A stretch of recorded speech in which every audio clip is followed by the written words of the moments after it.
లే రా క్రికెట్ ఆడదాము. లేదులే అన్న, నేను నా పెళ్ళాం బయటికి పోల్లా. ఏంది నీకు పెళ్లి అయిపోయిందా? అవునన్నా, మొన్న సమ్మర్ హాలిడేస్ లో పెళ్లి చేసేసేసినారు. ఎండాకాలంలో ఎవరైనా ట్రిప్పులు కొడతారా? నువ్వేందిలే పెళ్లి చేసుకున్నావు? ఉన్నీలేవే, ఒక మ్యాచ్ ఆడిపోదురా. లేదులే అన్న, నువ్వే ఆడుకో, నేను ఇంట్లో ఆడుకుంటే చాలా ఉన్నాయి.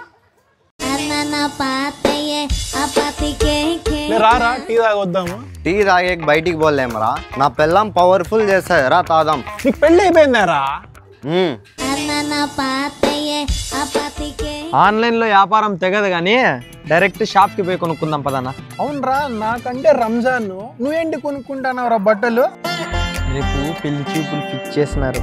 యాడ్ నుంచి రా సంబంధము? కదిర్లో అన్నా. అవునా? ఇల్లాడా వాళ్ళది? బస్ స్టాండ్ వెనక సందేనా, కానక చెట్టు ఆనుకొని ఉందే అదే ఇండ్లే. సరే పా.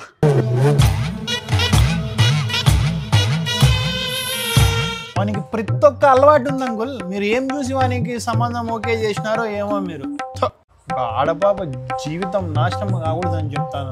నువ్వు లేకపోయింటే నా కూతురు ఏమైపోతాడో. వీడే అబ్బాయి, వీడే నాన్నకి ఎన్ను పొట్టు పొడిచిన జఫాగాడు.